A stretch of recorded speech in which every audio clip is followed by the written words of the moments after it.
History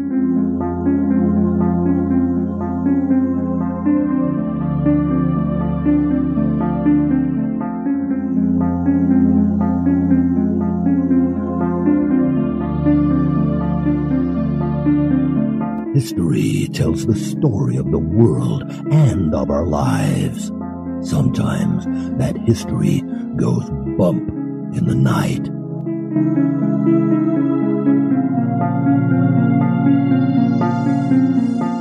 Broadcasting from the center of Oddity and the supernatural in Central Florida, it's the History Goes Bump podcast. Hello, you spooktacular people. Welcome to this 318th episode of the History Goes Bump podcast. Ghost Tours for the Theater of the Mind. I am your host, Diane. And I'm Kelly.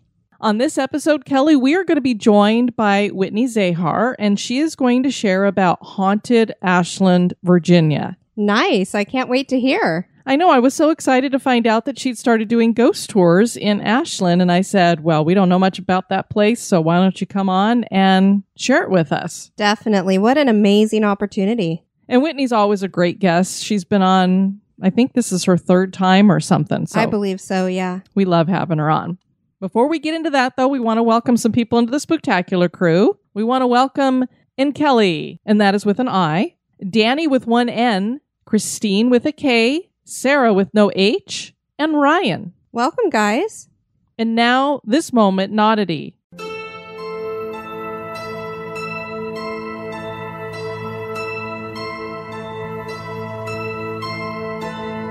The moment Oddity was suggested by Jen Sullivan. Imagine working your fields one day as a farmer and making an incredible discovery. Not just some little artifact kicked up by a farming implement, but an entire village. That is just what happened to one Scottish farmer on the island of Orkney in 1850. He stumbled upon a large stone that didn't seem like it belonged with the landscape. He pushed the stone over, and when he did, he found what is now called Skara Brae, a Neolithic village that existed probably over 5,000 years ago.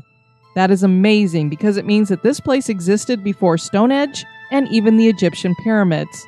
The farmer originally thought he had found a house, but as more was unearthed, there seemed to be an entire city buried here. Apparently, the village was covered over by sand dunes centuries ago, and this helped to preserve it. Skara Brae is believed to be the best preserved Neolithic settlement in Western Europe. The village was small, with probably only 100 residents. Historians were interested in the fact that only utility-type knives were found on the site with no weapons for warfare. The site has been named an UNESCO World Heritage Site. There are those who claim that the story that a farmer found the site is just a bit of lore, but I rather like it because it certainly makes the discovery a bit odd.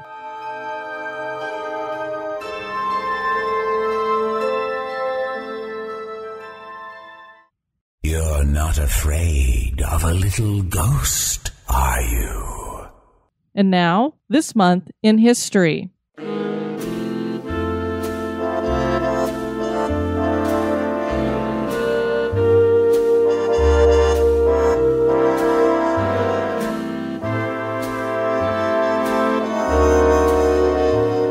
In the month of December, on the 1st in 1822, Dom Pedro I was crowned as the first emperor of Brazil. He was the founder of the Empire of Brazil and was nicknamed the Liberator. His father was king of Portugal, but in 1807 he fled with his family to the Portuguese colony of Brazil after French troops invaded Portugal. On his 24th birthday, Pedro was acclaimed as Emperor of Brazil and then officially crowned in December. Not all of Brazil recognized him as emperor, though, and he used force to bring these areas into submission. His father died in March of 1826, making him the successor to the throne in Portugal. He knew that the people of both countries would not accept him as ruler for both, so he abdicated the Portuguese crown to his daughter, Queen Dona Maria II. He added the condition to the arrangement that she would marry his brother Miguel. I'm not sure why, but this was a bad move because Miguel only pretended to go along with everything. And once he was declared regent in 1828, he didn't marry Pedro's daughter. He repealed the constitution and was acclaimed King Dom Miguel I. This was all backed by all of Pedro's sisters, save one, so the betrayal he felt was immense. He was not a good guy at this point, though, either. He had a string of lovers, settling on one and moving her in to play lady-in-waiting to his wife. He mistreated his wife horribly, and she eventually died either from a miscarriage or a beating. Pedro would later claim to see the ghost of his dead wife and vowed to become a better person because of this. And he did just that, remarrying and being faithful. He eventually contracted tuberculosis and died in September of 1834. His heart was placed in Porto's Lapa Church, and his body was interred in the Royal Pantheon of the House of Braganza.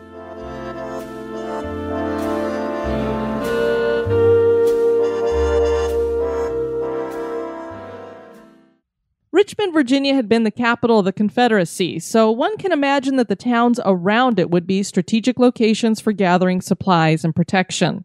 Ashland is one of these towns, and the railroad was a major part of the city.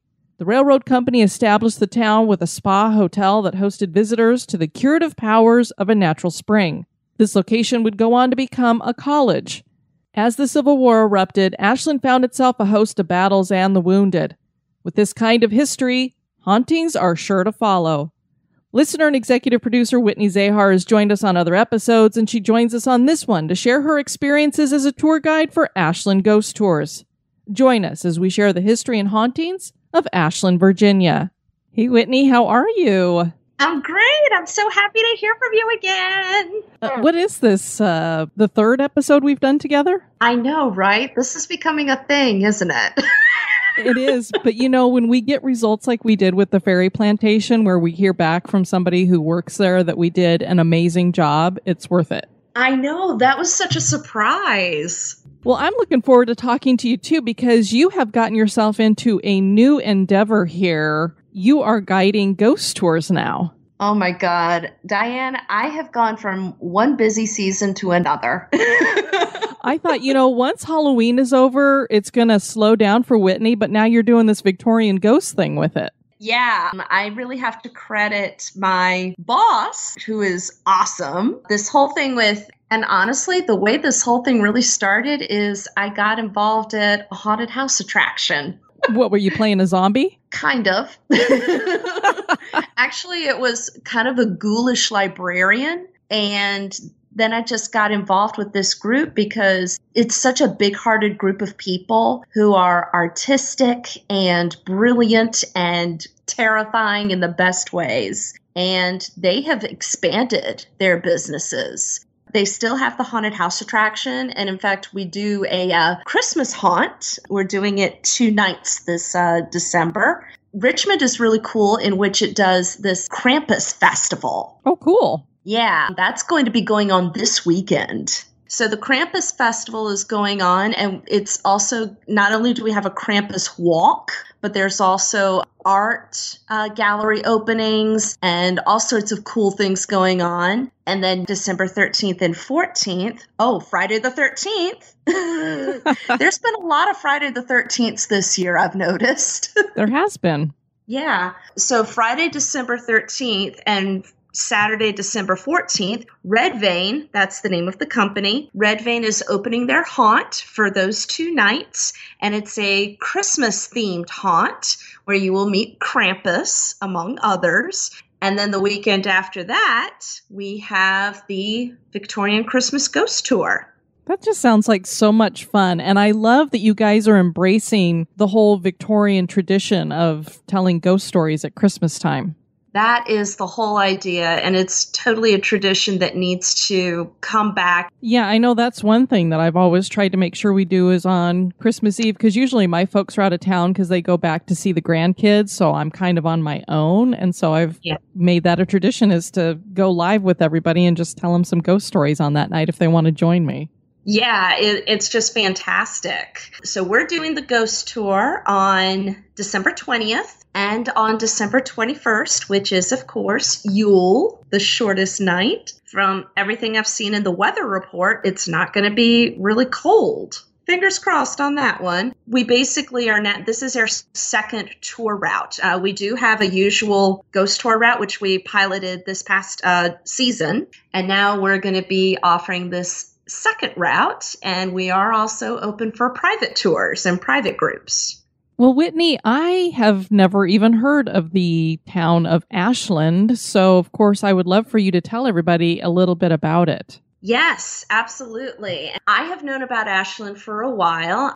I have a slight connection to it. So I'll give you a basic history. Ashland was originally incorporated in the 1850s. I believe 1858 was the year. It is part of the greater Hanover County in Virginia. Now, Hanover County is kind of nowadays, it's being marketed as part of the greater Richmond area. So you've got the city of Richmond, which is, of course, our capital. And then outside, you have these major counties, including Hanover County, Henrico County, which is where I live, Chesterfield County, and Powhatan County. So this is a pretty big area. The town of Ashland is about 16 miles north of the city of Richmond. Okay.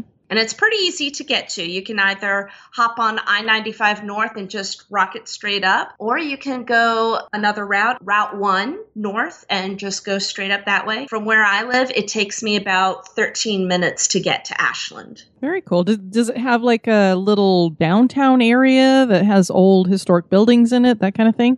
Absolutely. It is so cute. And you know what? It just occurred to me, there's just so much. I know you've heard of Alton, Illinois, and Atchison, Kansas, and now Ashland, Virginia. Have you noticed that they all start with A? These towns that have so much to offer, not just culturally and academically, but also maybe hauntingly as well. The A's have it. The A's have it. Not to say that Ashland is on the par of Alton, Illinois, or Atchison, Kansas, but Ashland does have a lot going for it. For one thing, one of the big attractions with Ashland is the fact that the railroad played a huge part in the development and the growth of the town.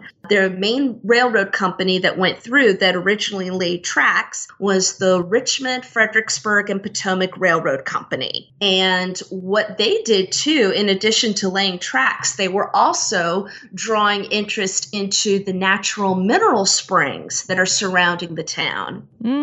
That's interesting too. So they're building a resort. Now, Ashland is not the original name of the town. Originally, we're talking about the 1840s, pre-Civil War. The 1840s, it was more of a resort village called Slash Cottage. Slash is a very interesting word. We're not talking about, slashing or anything like that. We're talking about during a hard rain, the water can actually create these ravines in the soil. Oh, okay. And that's where slash comes from. Other people say it's kind of a romantic word for swamp or marshland. Slash Cottage was the name of the main resort. And it was basically a 17 cottage resort. It included not just accommodations, but also a ballroom, bathhouses, even a gas house. The railroad, of course, provided a great deal of growth and traffic. So fast forward past the Civil War, and I'm sure, as everybody knows who not just listens to the show, the Civil War devastated a lot of areas, especially in the South. And Ashland was one of those areas that was hit particularly hard. In fact, at least several of the buildings were used as hospitals during the Civil War. Actually, we talk about two of them on the Ghost Tour. After that, in 1868, the town received a bit of a boom because a college, Randolph-Macon College, relocated its campus to Ashland in 1868. At the time, it was an all-male school. It was a Methodist college. And because of that, and also because of the continuing project of the railroad, Ashland did experience a great deal of revitalization.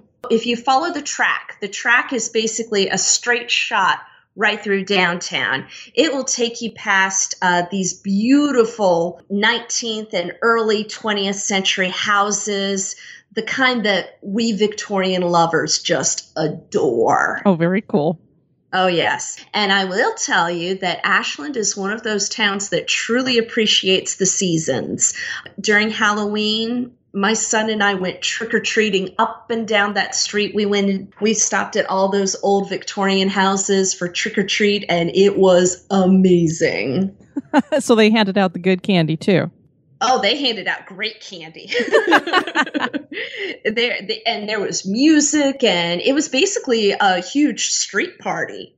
So Ashland, again, it was officially incorporated as a town in 1858. And it's just continued to grow ever since. Now, did they change the name to Ashland at that time when it incorporated, or was it before that? Yeah, actually, around that time, they did change the name officially to Ashland. One of the most famous senators of the United States was Henry Clay. He was not born in Ashland, but he was born somewhere in that area. I believe it was called Clay Springs. And his estate in Kentucky was called Ashland. So the town adopted that name. Oh, okay. Very interesting. I know. A lot of people are like, was Henry Clay born here? And it's like, no, he wasn't born in the town. He was born outside the town in Clay Springs. And another big thing about Ashland was there's a big equestrian tradition over there too. One of the things that the railroad company also built was a race course. I'm not sure how far outside of town it is, and I'm not actually sure if it's still standing, but there was a race course just outside of town. Now, during the Civil War, it was also used as a Confederate cadet training area. Interesting. Yeah. Stonewall Jackson actually has the reputation of being in that area. Oh. And that actually ties into one of the sites on the Ghost Tour and one of the proposed hauntings. So when you do the tour, about how long, is it like a mile long walk that you do, something like that? We clock the tour at about, it's supposed to be an hour, but we give it a wiggle room for an hour and 15 minutes. So I would say it is about a mile, and it is relatively flat terrain, but we do caution our visitors to just watch their step. We do cross the railroad tracks a couple of times, which actually is quite thrilling. The train station that's there, the Ashland Train Depot, is an Amtrak stop. They don't sell tickets there, but the trains actually do come and stop. People do get off there and get on there, but it's not a selling station. The original station was built in 1866, and it was rebuilt in 1890. And the station actually closed briefly in 1967, but it reopened in 1985. Okay, very cool. So it's got a long life there. It does. Now, as of 2019, it is going on right now. It is being renovated to comply with ADA requirements, because up until this point, it was not. Oh, gotcha. Now, here's another interesting thing about the station is it was racially segregated. It did have separate waiting areas for whites and blacks. Gotcha. And if you look at the train depot, it is perfectly symmetrical when you're looking at it head on. The former black waiting room is now used as a museum. It does have model trains. It has a bench. It has the railroad artifacts from the Richmond, Fredericksburg, Potomac Railroad Company, but it was served by a single ticket booth at the time in the center of the building. It just had racially segregated waiting rooms. Gotcha. Which, of course, that also is addressed on our ghost tour. Well, and I think it's a good educational point to make, too, because a lot of younger people would not be aware of that kind of thing. And that's a great point to also bring up, because now we have a lot of people that have been taking our tour have been locals, but even they don't have a real set foundation of their town's history. So for us, our ghost tour is a gateway to history about the town. Well, and that's why we love ghost tours, isn't it? Because it's such a great way to teach people the history and give them something interesting to go with it. And I was so thrilled when the people at Red Vein, because what brought them to Ashland initially, Red Vein has had a pretty good long tradition of being in Richmond. In fact, Red Vein Army, or RVA, it's an abbreviation for Richmond, Virginia. And what they do is they pull in a lot of Richmond and area folklore and history to create storylines for the haunt, which is really cool. But this past year, Red Vein opened an escape room that's open year-round in downtown Ashland. We are right there at the railroad tracks. as of this recording, Red Vein does have an escape adventure right now. It's based on the story of the Richmond vampire, which is based on the all too tragic story of the Churchill Tunnel collapse in 1925. But there is going to be other games added, and the Ashland Haunted History Tour starts at the Red Vein Escape Room and goes out from there. I guess, why don't you start by telling us one of the first stops that you would hit on the tour? So the regular tour, one of the first stops is the Trackside Grill. And this is literally a block or so away from the escape room. So we are right there. The main road where the track is called Center Street, appropriately enough. At the Trackside Grill, now you would think it was called the Trackside Grill because it's right by the railroad tracks, but it's not. It's actually named for the race course that was built just outside of town. Now, the Trackside Grill has served various incarnations. It has been several other restaurants. It has been a supply store. It's also been a fitness center. But in 1927, it was a movie theater. And in fact, when you are in the front dining room, the main dining area, if you look over the front door, you can see the narrow window of the projectionist booth. Now, that is very cool. It is very cool. Now, it was opened by the Covington family, who have a connection of a stop on Air Victorian Ghost Tour, which I'll add as a connection in a little bit. They had this theater going. Now, when segregation was going on come the 1940s, in 1948, the Covington family opened another movie theater, and it is the big Ashland Theater. And it has that beautiful Art Deco neon lights and all that stuff going on. Now, Ashland Theater was built to service the whites, and where the Trackside Grill is, that was open for the African Americans. Oh, interesting. But there was this guy who would ride his bicycle back and forth between both movie theaters with the same film reel. So that way everybody got to see the same movie. Well, at least they took care of them in that regard. You can't sit in the same place, but you can see the same movie. Yeah, it was very interesting. When I was doing some of the research on the Ashland Theater, because that's going to be part of the Victorian Ghost Tour, on the website they have this beautiful video. And the lady, one of the women that's interviewed, that was her father that was riding back and forth on his bicycle between both theaters. Oh, neat. Yeah. Well, anyway, the Trackside Grill, that actually might, because of the African-American population being there, one of the apparitions that someone has witnessed is of an African-American woman dressed in white. Oh, so now, we don't know who she is, but a paranormal investigation group, and this is a local group, and I'm going to be mentioning quite a bit. They're called Transcend Paranormal, and I've since become friends with pretty much all of them. They are awesome people. They did an investigation in the Trackside Grill, and they have caught EVPs. There's been footsteps and all sorts of other things going on. But the main thing that seems to happen, whoever the ghosts are, they are very interested in the female staff in the restaurant.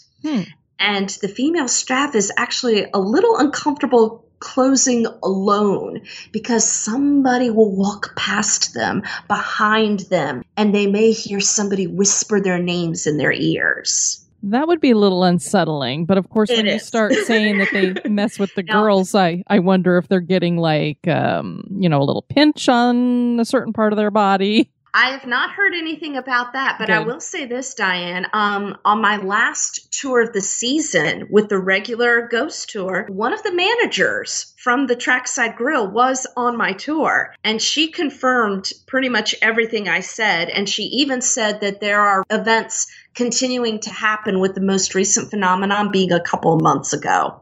Wow, that's very cool that you have something so recent happening.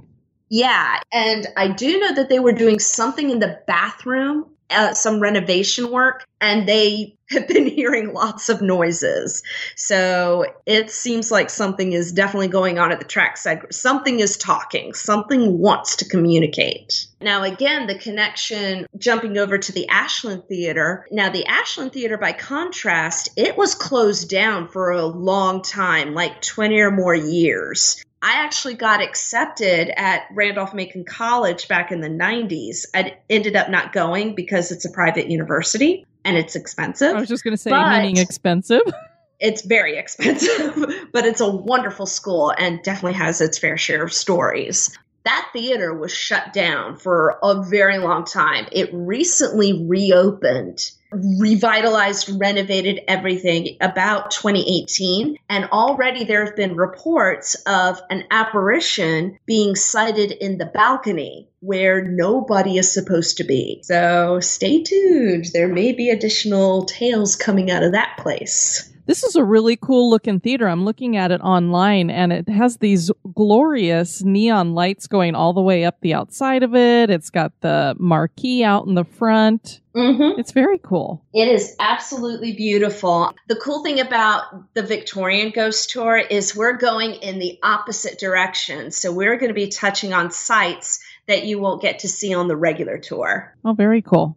I am going to go a little further down Center Street, and I am going to stop at a house. Now, this house is a private residence, but it is on the National Register of Historic Places, which is pretty cool. This house is known as the McMurdo House. And funny enough, the McMurdo House is on the corner of Center and McMurdo Street. But McMurdo was also the name of the family that built the house. C.W. McMurdo was the treasurer of the Richmond, Fredericksburg, Potomac Railroad Company. In fact, a lot of the houses, I'm not sure exactly how many, but quite a few of the houses did belong to people that were affiliated with the railroad, which makes perfect sense, right? Sure. Anyway, C.W. McMurdo lived in that house with, from what I was told, several generations of his family, including his son and his wife and his family. But there were other families that lived in the house in subsequent years.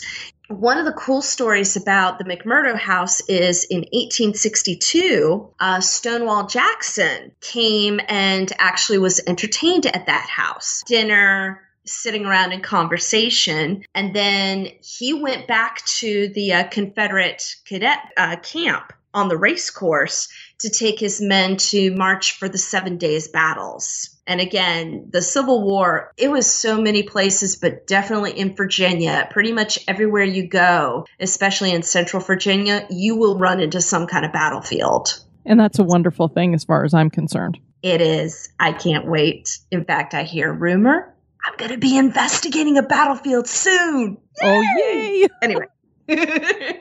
Anyway, now the McMurdo house, I know a lot about it because somebody in Transcend Paranormal used to live there. Oh, interesting. Yes, he does not live there anymore. I don't know much about the current residents, although I did stop at their house trick-or-treating with my son, which was pretty cool. And I do know that they know that we're out there giving the tour and talking about it. The member of the investigation team who lived there for quite some time definitely had more than his fair share of experiences, and he shared those with us on the tour. One cool thing that he did was he was able to connect the smell of good cigars or good pipe smoke. Mm-hmm. He was able to connect the smell that he was experiencing in the house with a former resident. He spoke to the daughter of this particular family, and it turned out her father liked to smoke. And not only did he die in the house, they also had his wake in the house. Okay. So he's definitely got the connection there. Another experience, and this kind of harkens back to the Civil War. After Stonewall Jackson visited the house, and once everything had really kicked off in the Civil War, the McMurdo house became used as a hospital. Okay. One young lady who came to visit the house with her mother and was talking to the wife that was living there, she looks up and says, "Hey, Mama, I see boots on the second floor landing." The thing was, nobody else saw the boots. But children, they experience things. That's just a couple of the many, many, many, many stories that you can hear about the McMurdo house. It's a beautiful little example of pre-Civil War architecture. Like I said, it is on the National Register of Historic Places. They have the plaque right outside, and it's really cool to see that. Oh, that's so neat. I love it when they have the plaques on the houses, and in some places, they even put a little bit of extra in there, like who was the original owner and stuff. Yeah, exactly. So who knows who's still lurking around there, but I definitely can tell you the Civil War, especially with the train, you can just imagine train pulling in supplies. And not so far away was Richmond, the capital of the Confederacy. So Ashland was a pretty strategic area. This whole area was very strategic for the Confederacy. But you can also imagine trains full with soldiers who were wounded and dying or even dead being brought through. It must have been quite a sight to see in so many ways. Exactly.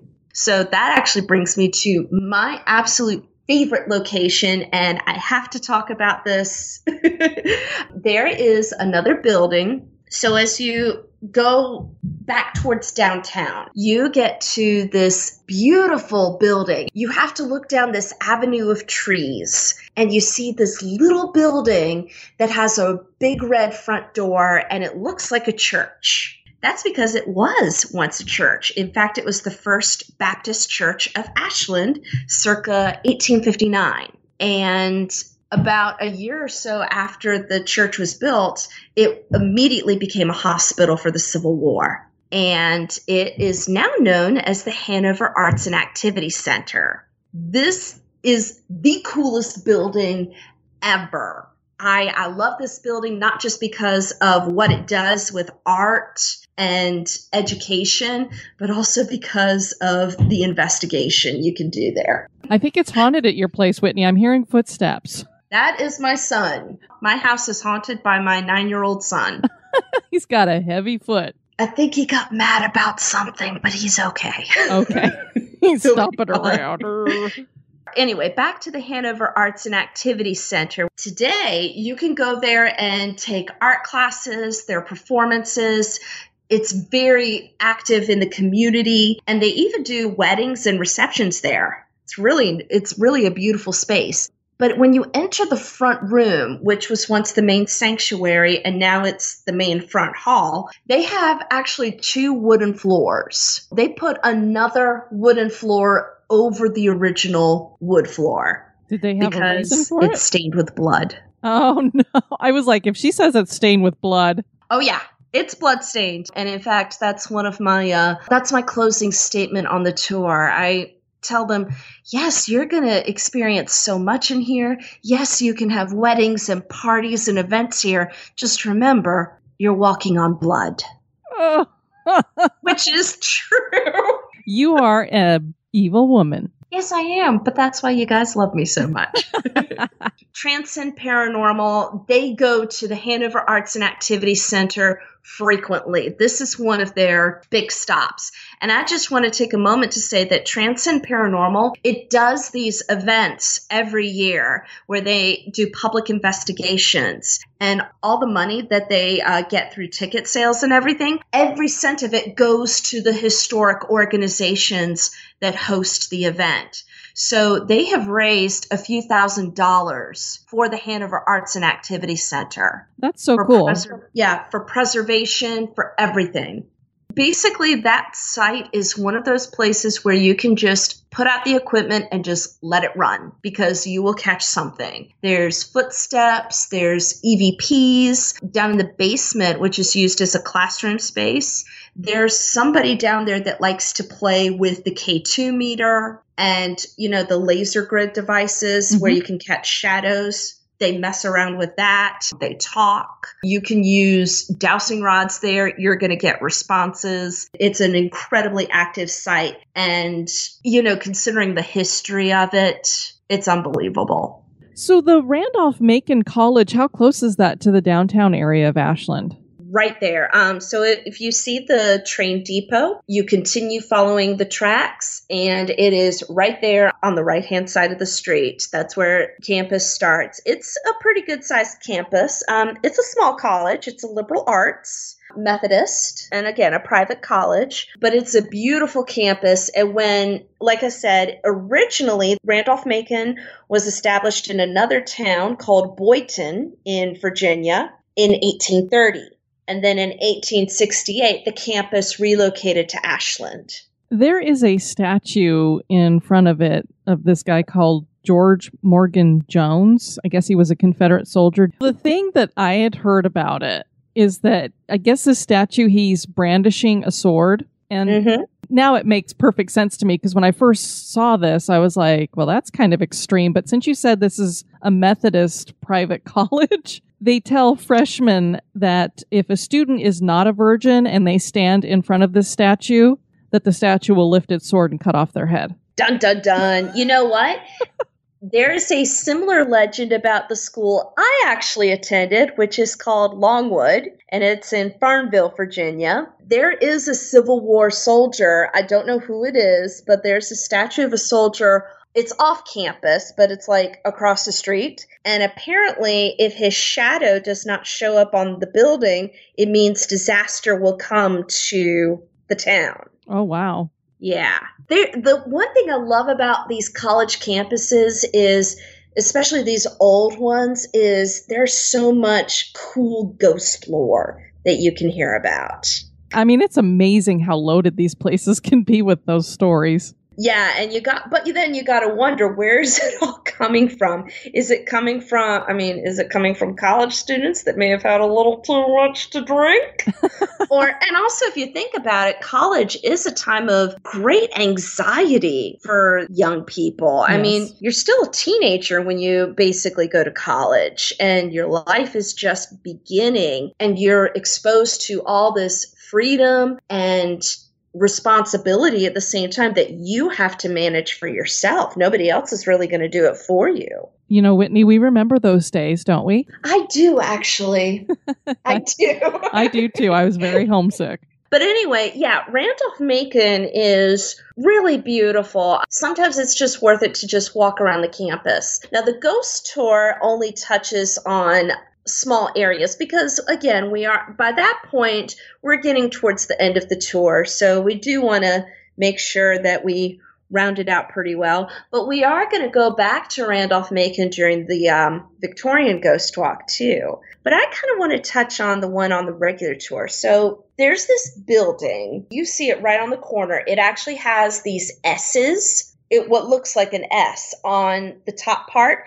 It's called Washington Franklin Hall. Okay. And that building was built in 1872 and completely by student funds, which I love. The students raised the money to get that building done. Washington Franklin Hall, or Wash Frank, as the kids like to call it, Wash Frank was used as the space for literary societies and for debate societies. Nowadays, it's also the home of the history department. And one of the stories that we tell is in the Ashland Museum newsletter. There's actually a recounting from a professor of history at the college about an experience he had. And you know, if it's a professor, that it's probably a lot more believable because they're not going to be real prone to want to tell that they've had an experience. Exactly. I'm actually, again, that always amazes me when you hear professionals of that caliber, professors, law enforcement officers, people like that who tell these stories. I mean, they can face such ridicule, but their authority figure just lends credence to maybe there's something going on here. Mm-hmm. It's fascinating.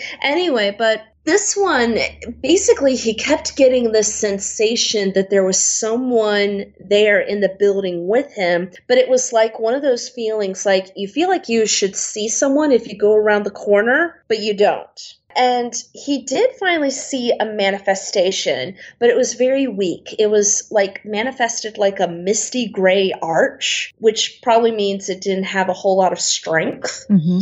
But he consulted a psychic, and the psychic told him that this was an old man who wanted to attend Randolph-Macon when he was young, but was never able to do so. So he's probably haunting the place where he most wanted to be. Sure, he's there now. Yeah, there you go. There's other stories there. There's a fraternity houses. This is one of the schools that definitely has some fraternity row. And some of those houses, there's one in particular that has some wild stories, including Civil War soldiers that manifest from the waist up. Oh, weird. Yeah. Now, I'll leave people to think why that's going on. The fun thing about giving ghost tours is you leave a lot for people to draw their own conclusions. Sure.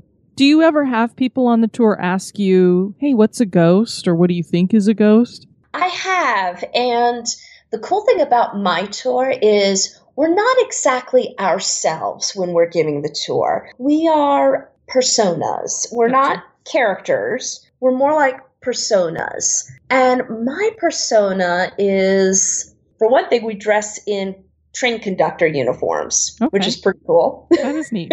And my persona, I call myself a quasi-immortal being. Okay. Kind of like, I like to think of us as kind of like revenants. Perfect. Yes. So we're flesh and blood, and we've seen a lot. And being someone who has been prevailed upon, shall we say, to carry the lantern, to ferry people back and forth around the tracks, that kind of gives you plenty of time to think about the nature of life and death and the afterlife. And I have told people many things. I've told them, my favorite thing is that ghosts are history that just want to be heard. I mean, I really do hold that. And one thing I love about working with Transcend Paranormal, not just as a guest, but also kind of walking in and being friends with them, is they really care about, it's not just a passion for the paranormal, it's a passion for history and a passion for bringing attention to sites that you normally wouldn't see or that normally don't get the love and the support.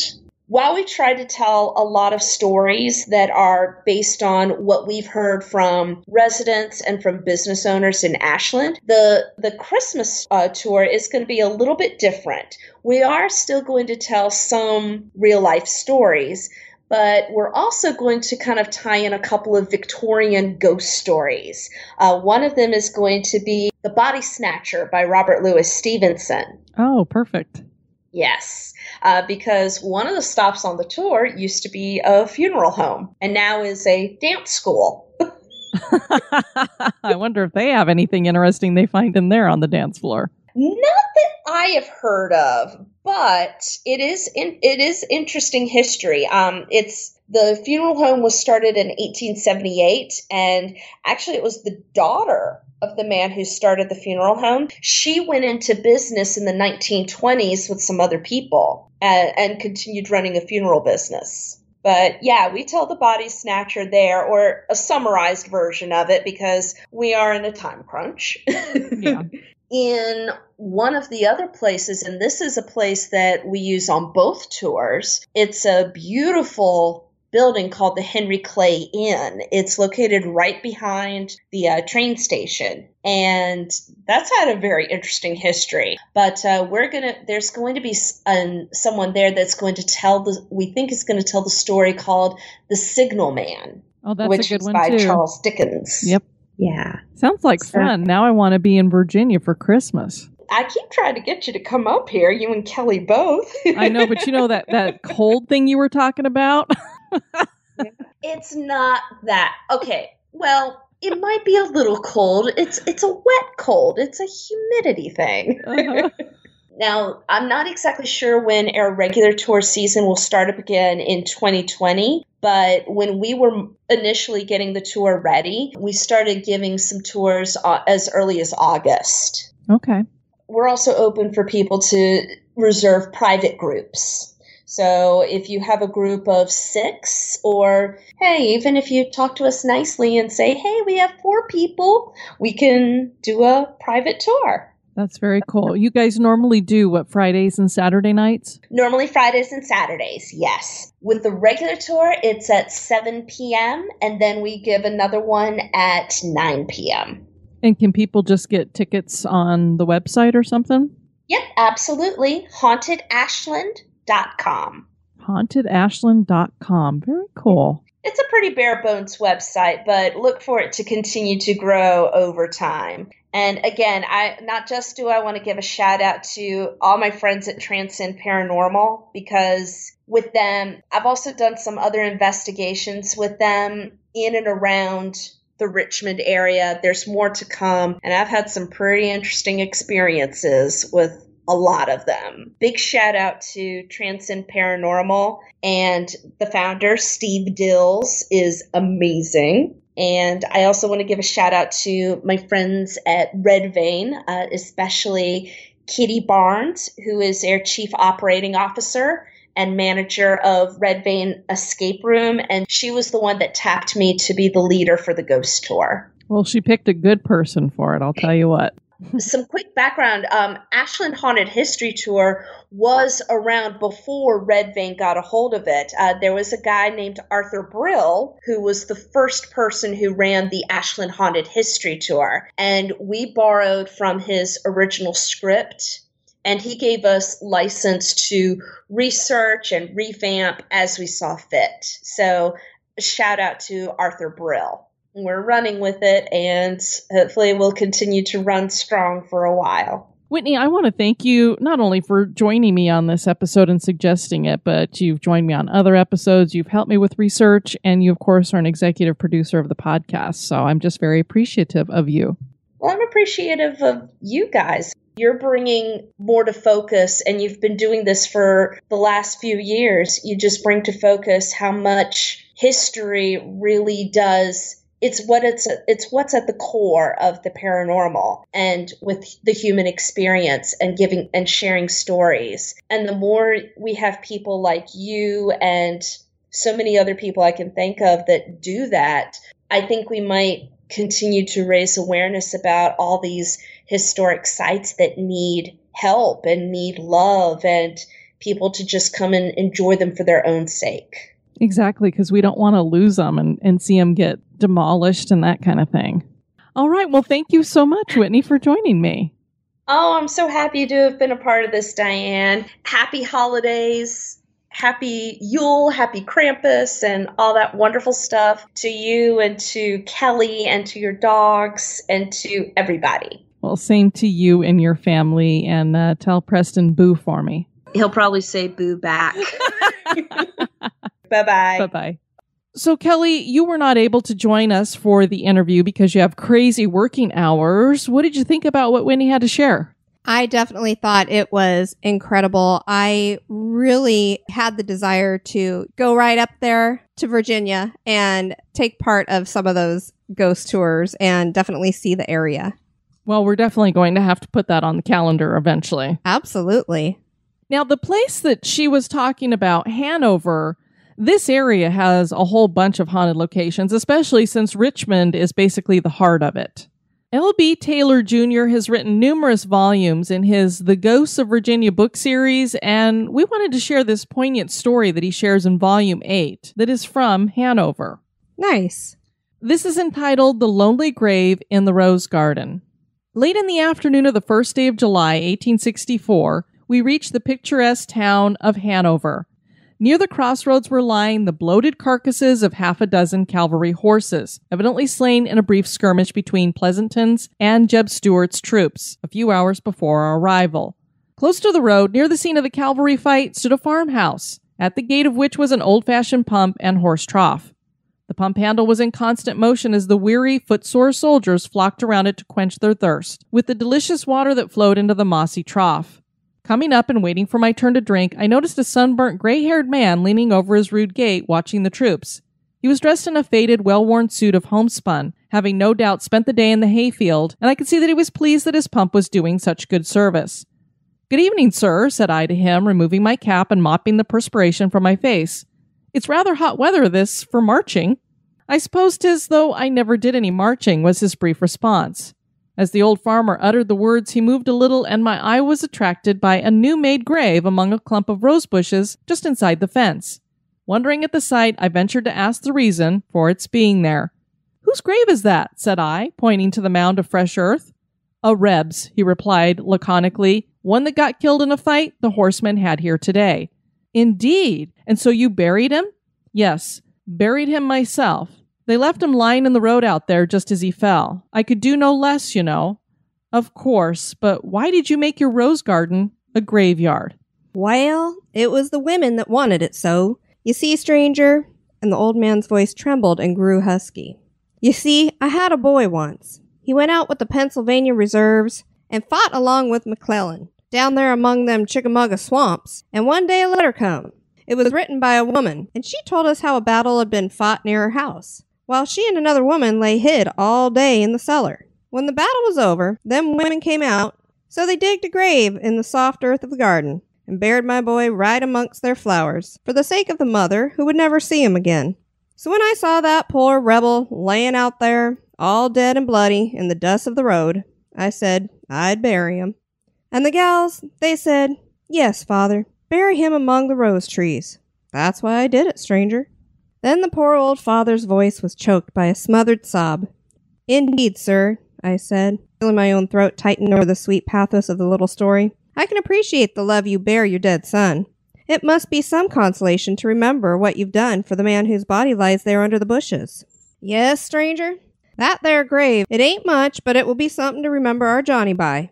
My eyes dimmed with tears, but my spirit strangely strengthened by this touching instance of human love and forgiveness. So that wasn't a ghost story, but I just thought it was a really cool story that came out of that region about basically a father was like, people took it upon themselves to bury my boy, so I'm doing the same. Yeah, definitely. Very touching. Very kind.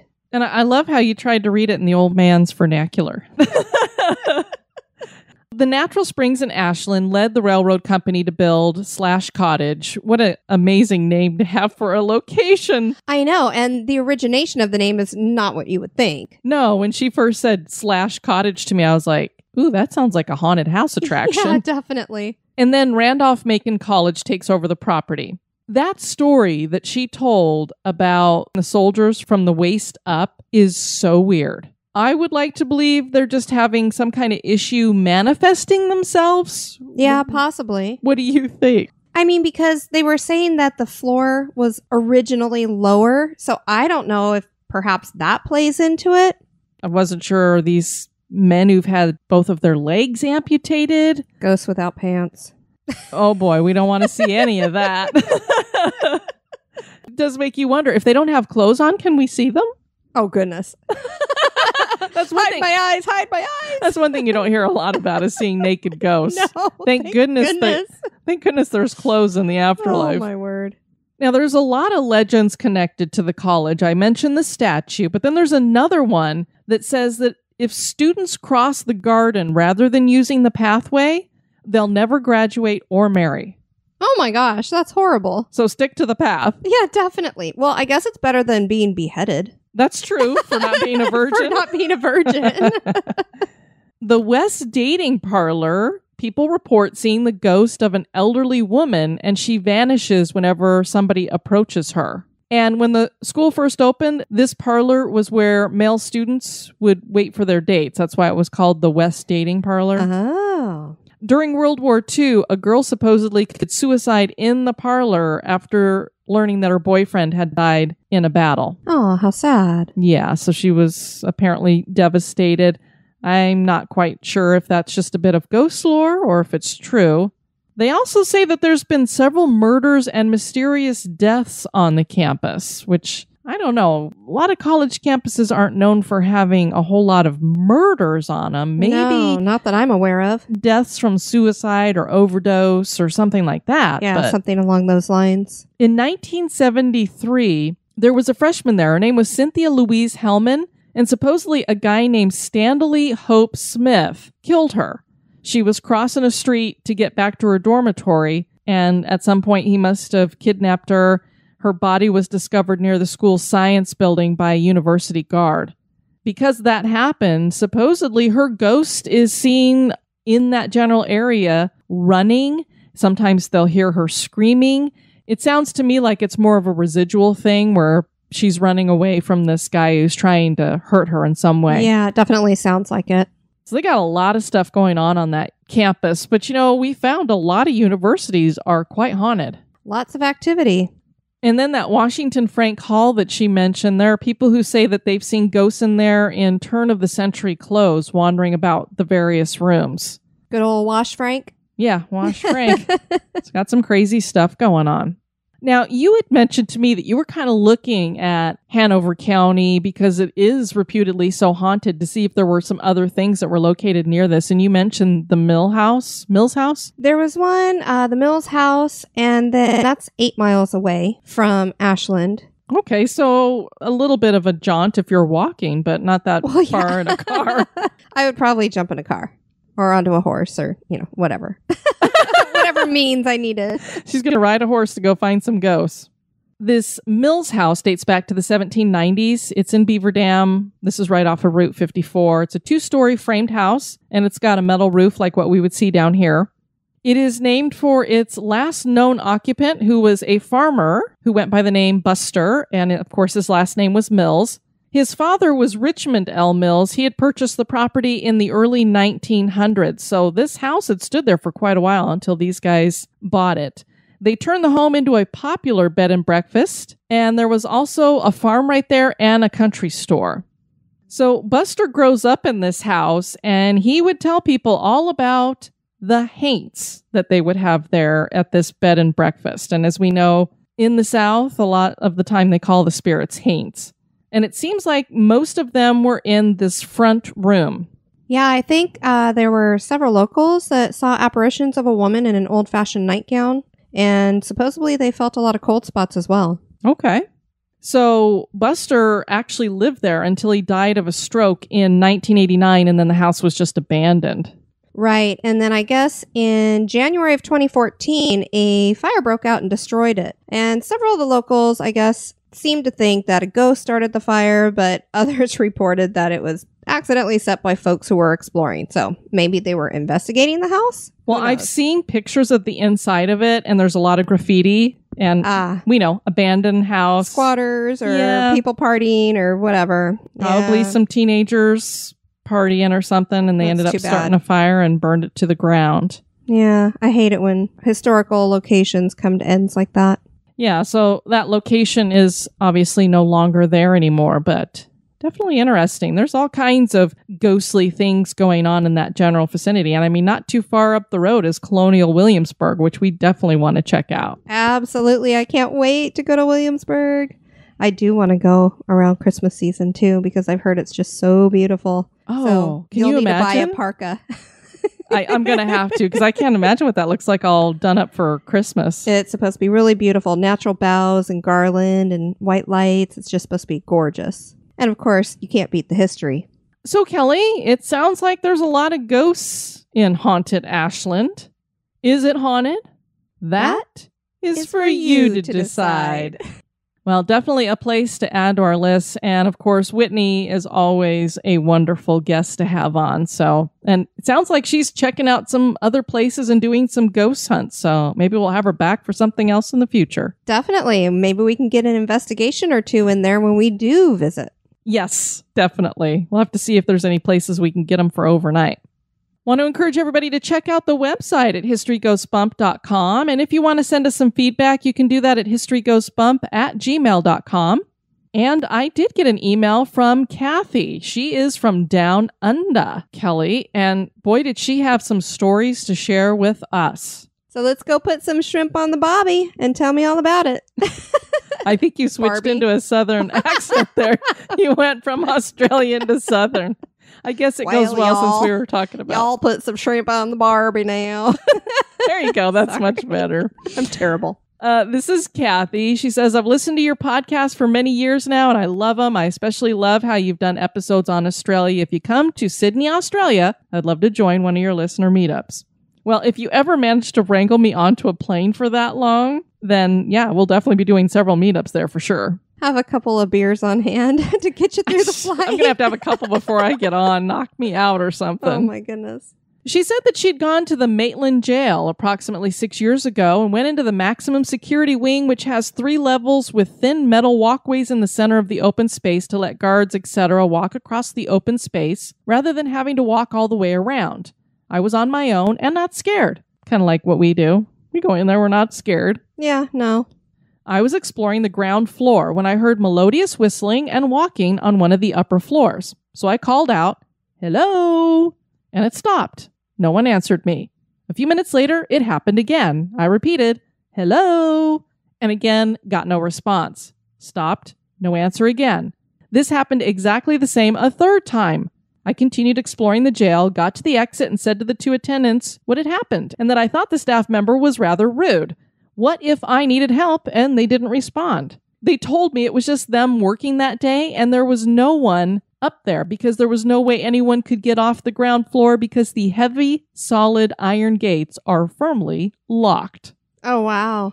So you know what would have been really cool, though, is if she randomly decided to whistle back. Oh. If they kind of communicated that way, that would have been Interesting. Now, obviously, she didn't think it was a ghost. Right. But it's kind of like that idea of where we're like, hey, we're going to knock. Can you knock back? Or Exactly. Yeah, interesting. Then in April this year, I went to Kangaroo Island off Adelaide, South Australia.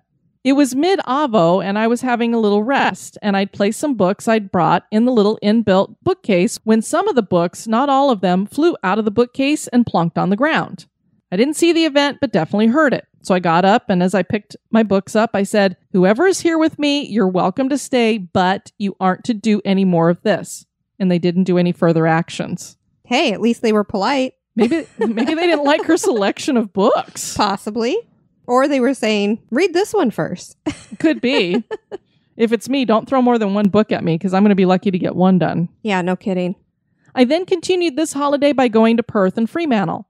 Very early one day, I went to the former Sunshine Old Men's Grounds on the Swan River. My great-grandfather put his dad in there in the 1920s, so I was keen to visit the abandoned facility. The WA government is leasing buildings out in the hope companies will restore and maintain the buildings. People are allowed to walk through the beautiful, tranquil gardens. It was easy to imagine how it might have been like for my great-great-grandfather as I was wandering the grounds on my own early that morning. I smelt that someone very close by was smoking a cigarette, and then 2 older men began chatting semi-softly to one another. I hadn't heard anyone walk up near to me on the gravel, so I was surprised someone could get so close without me knowing. As I turned to find and see the men, the smoke smell instantly went away and the chattering stopped. I continued exploring. A few minutes later, a window on the first floor loudly slammed shut. There was absolutely no wind or anyone in the buildings because it was the Easter long weekend and it was very early in the morning. There's no way squatters could have gotten in, etc. Huh. Well, that's interesting. And, maybe they were just slamming the window just to let her know, yeah, you did hear us. That was us. Maybe, or they were out for a smoke and then went in and closed the window. Yeah, possibly. Or somebody inside could smell the cigarette smoke too and close the window because they were done with it. They were fed up. The next day I went to Fremantle and went on the Fremantle prison history tour in the day and the ghost tour at night. I had 2 great-great-great-grandfathers as convicts who went there. Though they never met, their children married. Guides were very insistent, don't touch the limestone because it's very fragile. So on the ghost tour, I was at the back of the tour group when something gently but noticeably tapped my left collarbone 3 times. I turned thinking someone wanted to tell me something, or maybe I had accidentally brushed up against the limestone. Absolutely no one was there, and I was nowhere near any physical structure. At the end of the tour, I said to the guide, "Something tapped my left collarbone." He responded, "Yes, that's been known to happen." So I said, "What? You didn't think to tell us that before, and you're only saying something now because I've said something?" Well, if you're a tour guide, you're probably not going to mention stuff like that if you really want people to have a true experience. Absolutely. And one of the things I told her is if we do go to Australia, I want her on a ghost hunt with us because clearly she's a ghost magnet. Oh, definitely. That would be awesome. Kind of like you, Kelly. Then you both can get touched and all kinds of stuff. When we were at the Squirrel Cage jail, I had no idea that there were past circumstances where people had their hair messed with. That's true. I found that out after the fact. That's true. So it's kind of good to not have that information ahead of time, I think. It makes it more legitimate and you're not going to feed into thinking that it's happening, kind of a mind thing. Right. Yeah, because your brain is very powerful, obviously. And apparently here later on in December, she's going to go to Tasmania for 2 weeks and she's going to go on the Port Arthur day tour and ghost tour. Good grief. She just gets all over the place. I know. So stay tuned. All live your life. Maybe she'll have some good stuff to share with us. I hope so. All right. Well, we want to thank all of you for tuning in to this episode. I've been your host, Diane. And this has been Kelly. You take care now. Bye-bye. Bye-bye. This episode has been brought to you by our executive producers. Dispatches from the Grave Digger. We'd like to thank Deborah Passy for her one-time donation. Thanks so much for your support. Thanks, Deborah. Want to keep the spooks away? Give us a review.